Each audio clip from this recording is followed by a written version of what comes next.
새 출발의 책 역대상 말씀을 나누고 있습니다. 24장부터 이제 다윗은 솔로몬에게 왕위를 물려주고 그의 노년에 레위 사람들을 중심으로 해서 성전 봉사자들을 조직하고 있습니다. 24장에서는 제사장, 25장에서는 성전 찬양대를 조직했습니다. 그리고 오늘 26장에서는 성전 문지기와 성전 관리인 그리고 성박 관료들을 조직하는 말씀입니다.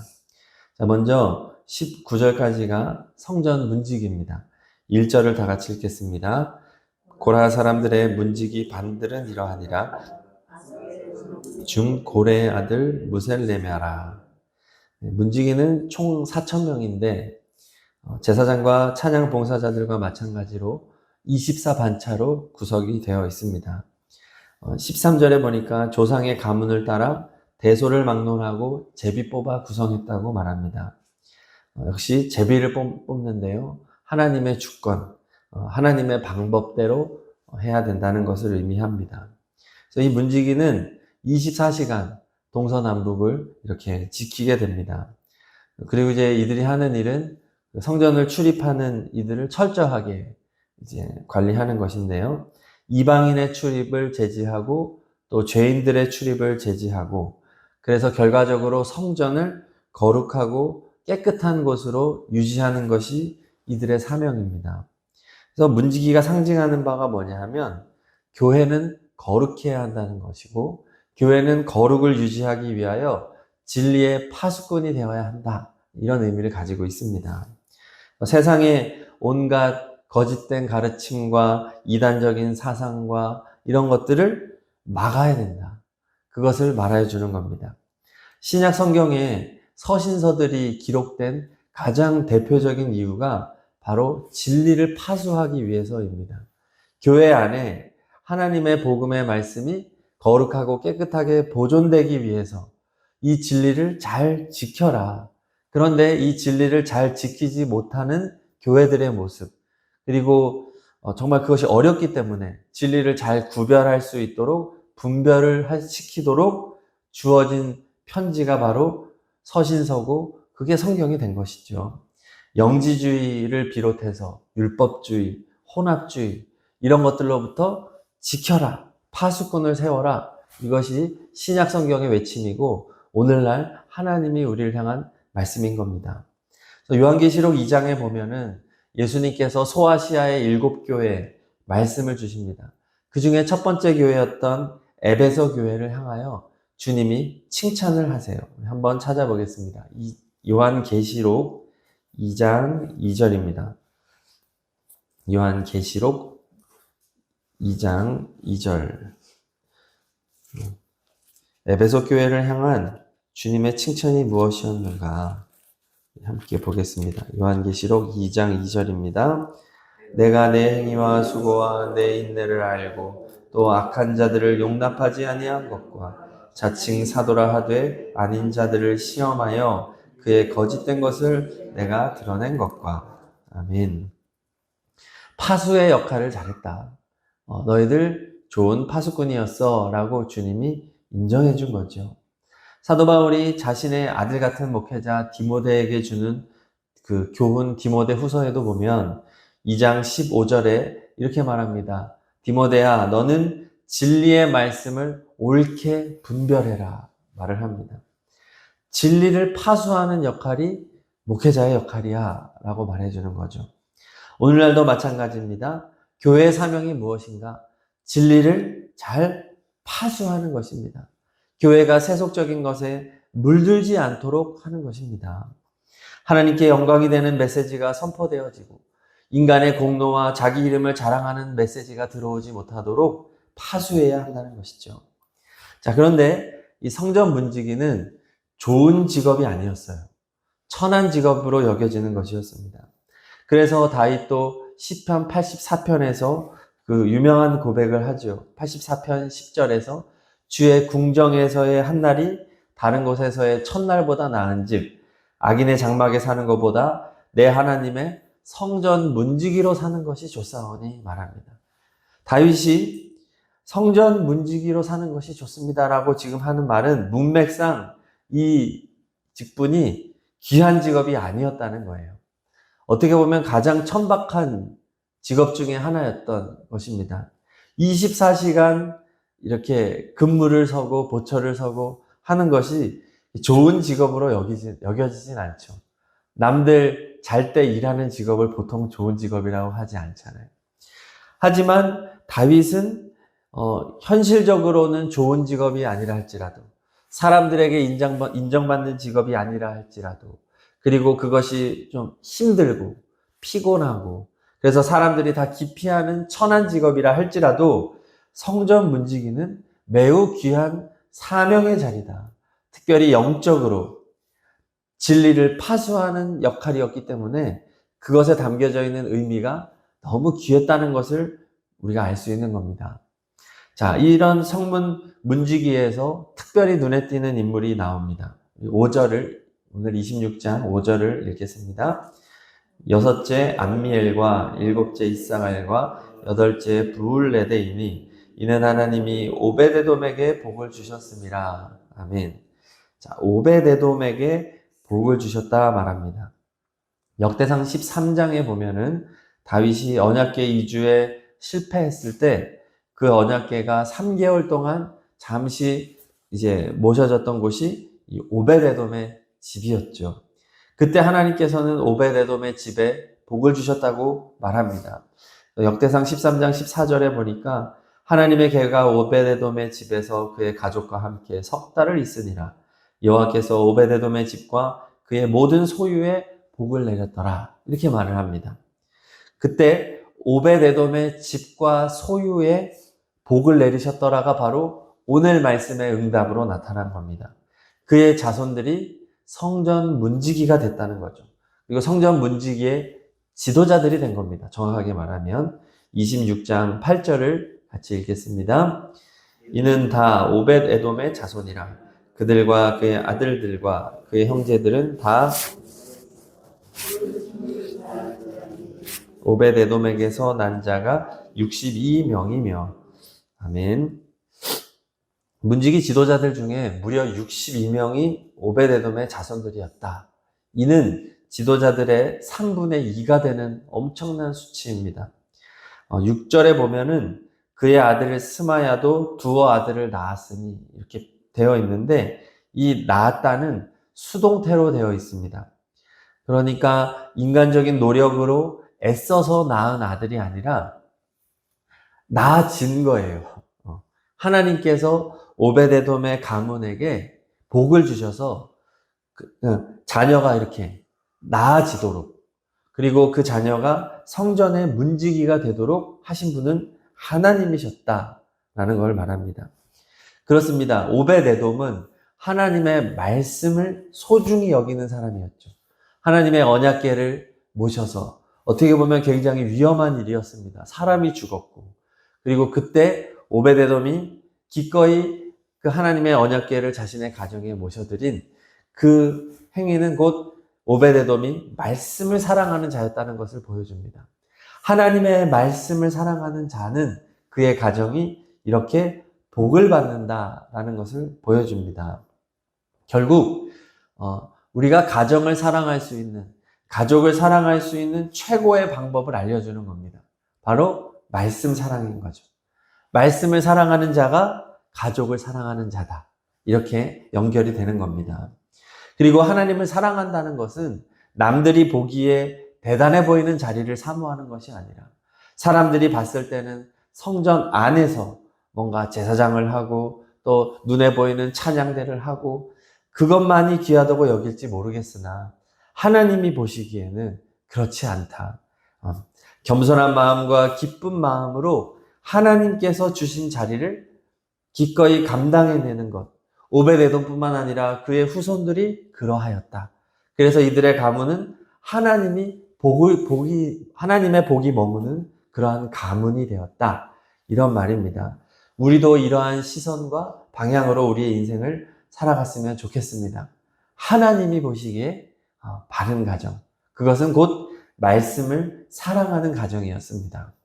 자, 그런 사람이 한 사람 더 나옵니다. 14절을 읽겠습니다. 14절. 셀레메는 동쪽을 뽑았고 그의 아들 스가랴는 명철한 모사라. 모사를 위하여 제비 뽑으니 북쪽을 뽑았고. 네. 문지기 중에 스가랴라는 인물이 명철한 모사였다고 말하는데 이 모사는 전략가, 참모, 왕의 보좌관을 의미합니다. 굉장히 고위직이었던 거예요. 스가랴는 능력이 있었습니다. 명철한 모사. 능력 있는 고위직으로 왕을 보좌하는 자였음에도 불구하고 문지기의 역할에도 충실했다는 겁니다. 겸임했다는 거예요. 사실 문지기는 1년에 24반차기 때문에 1년에 2주 봉사하면 되는 거잖아요. 그러므로 나머지 기간에는 참모를 했지만 그가 맡았던 이 기간에는 성전 문지기에 충성을 다했다. 이것은 스가랴가 성전 문지기를 귀하게 여겼다는 거죠. 주님의 일을 높고 낮음이 없이 일을 했다. 이것을 오늘 말씀이 기록하고 있는 겁니다. 하나님 앞에는 모든 일이 귀하다는 거죠. 그래서 오늘 29절 이하에 보면은 성전 밖에 일반 행정직 관료들이 이렇게 나옵니다. 29절을 읽겠습니다. 이스할 자손 중에 그나냐와 그의 아들들은 성전 밖에서 이스라엘의 일을 다스리는 관원과 재판관이 되었고. 아멘. 지금 24장부터 성전 봉사자를 말을 하고 있는데 마지막 26장 후반부에 말하는 것은 성전 밖의 관료들을 말을 하고 있는 거예요. 이거 무엇을 의미하냐 하면 성전 밖의 일이지만 이것은 성전 안의 일과 동일하다는 것을 말하는 겁니다. 성전 위치적으로 물리적으로 성전 안에서 일하는 것만이 성전의 일이 아니라 어떻게 보면 문지기도 성전 밖이에요. 그렇잖아요. 성전 밖에 서서 들어오지 못하게 하는 역할이기 때문에 오늘 26장은 물리적인 위치가 하나님의 일을 구분하는 것이 아니다. 어디서나 누구를 위하여 일을 하는지가 하나님의 일인지 아닌지를 구분하는 것이라는 거예요. 교회 안의 일만 성직이 아니라 교회 밖의 일도 성직이라는 거예요. 가정과 일터에서 우리가 하는 일도 성직이라는 거예요. 목회자만 성직이 아니라 성도들이 세상에서 열심히 자신에게 맡겨진 일터에서 힘을 다하여 일하는 것, 또 가정에서 주부로 살아가는 것, 다 선한 일이라는 거죠. 하나님의 성직이라는 겁니다. 가정주부로 가정들 섬기고 내조하고 그래서 교회에 잘 가지 못하고 이런 것도 부모님을 모시며 살아가느라고 교회도 잘 나오지 못하고 그런 게 아니라는 거예요. 내가 나의 가정에 충실하게 하면서 다른 일들 많이 못해도 또 그 주어진 일을 성직으로 여기며 기도하며 또 말씀 보며 하나님의 일로 감당하면 성직이라는 거예요. 심지어 병원에서 입원해서 치료를 받고 있는 중에도 그건 성직 수행 중입니다. 왜냐하면 하나님이 내게 맡겨주신 몸을 치료하는 것도 선한 일이잖아요. 그래서 병원에 가서 내 몸을 잘 치료하는 것도 다 성직이에요. 우리가 인생을 살아가는 일이 다 성직입니다. 중요한 것은 원칙이에요. 30절을 읽겠습니다. 30절 헤브론 자손 중에 하샤바와 그의 동족 용사 1700명은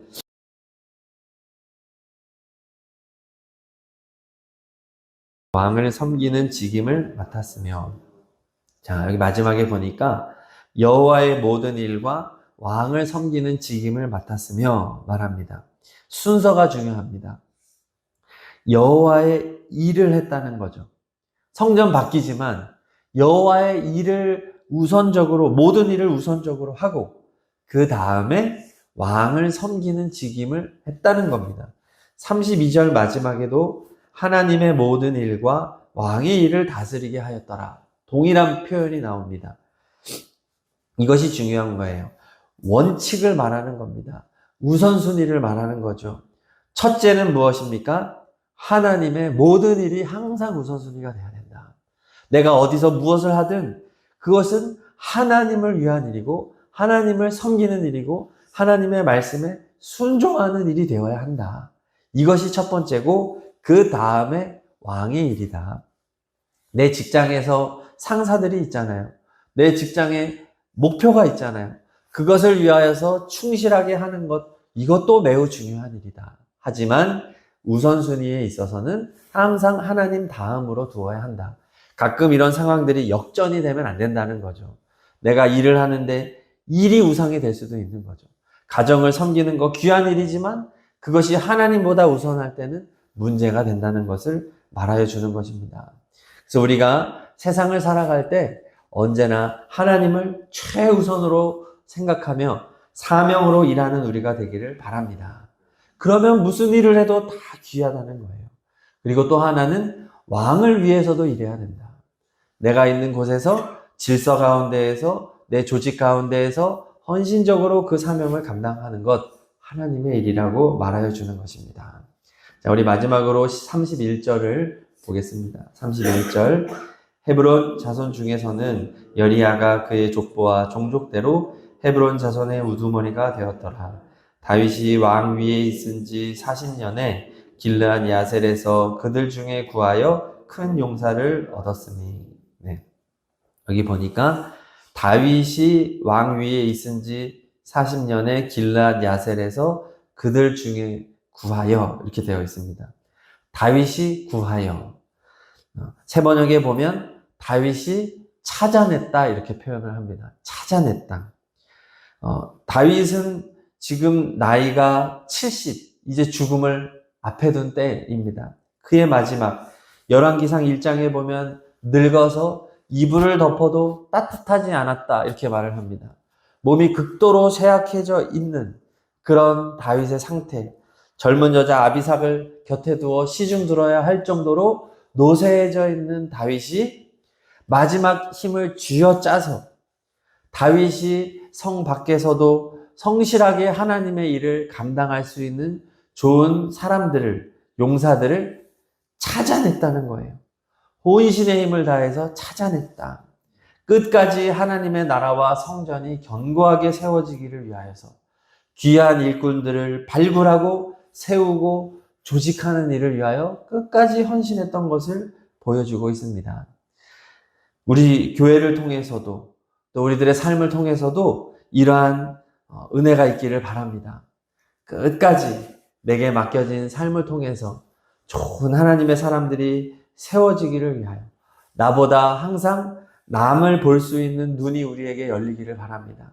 우리가 다른 사람들을 바라볼 때 저분에게는 어떤 은사가 있을까? 저분은 하나님을 위하여서 어떻게 쓰임을 받을 수 있을까? 항상 이 마음으로 다른 사람을 볼 수 있었으면 좋겠습니다. 그래서 속회를 할 때에도 어떤 대화를 할 때에도 대화를 나누면서 이 사람에게 이런 장점이 있구나. 이런 좋은 성품이 있구나. 하면 그 부분을 딱 찾아내서 이야기를 나눠보니까 우리 권사님, 집사님, 성도님 아주 이런 귀한 마음이 있으시네요. 이런 은사가 있으시네요. 제가 이렇게 오늘 옆에 앉아서 같이 예배를 드렸는데 성도님 목소리가 이게 하나님이 은사를 주신 것 같아요. 한번 성가대 한번 서보시면 어떨까요? 아니면은 우리 찬양단 보컬에 한번 좀 서보시면 어떨까요? 아니면은 그런 기회들이 있잖아요. 아니면 이제 뭐 샌드위치나 이런 거를 이렇게 딱 누가 해오셨는데 딱 먹어보고 나서 이게 사람이 만들 수 있는 맛이 아닌데요, 이게. 이거 파는 것보다 맛있네요. 하면서 언제 이렇게 좀 기회 될 때 이런 자리에서 좀 같이 한번 하면 좋겠네요.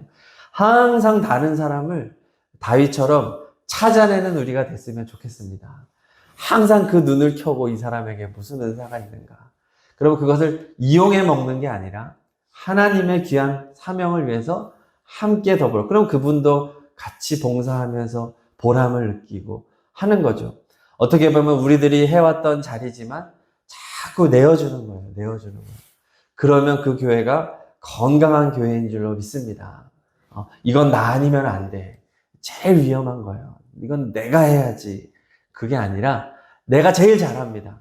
그렇지만 이렇게 해보세요. 박수 쳐주고 또 해보세요. 이렇게 하는 거죠.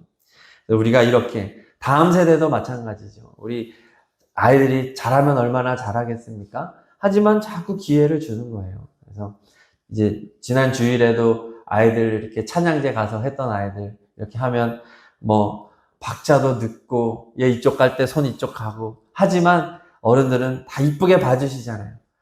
아유 잘했다. 아유 어떻게 저렇게 하냐. 무조건 박수 쳐주는 것처럼 우리 성도들도 마찬가지라는 거죠.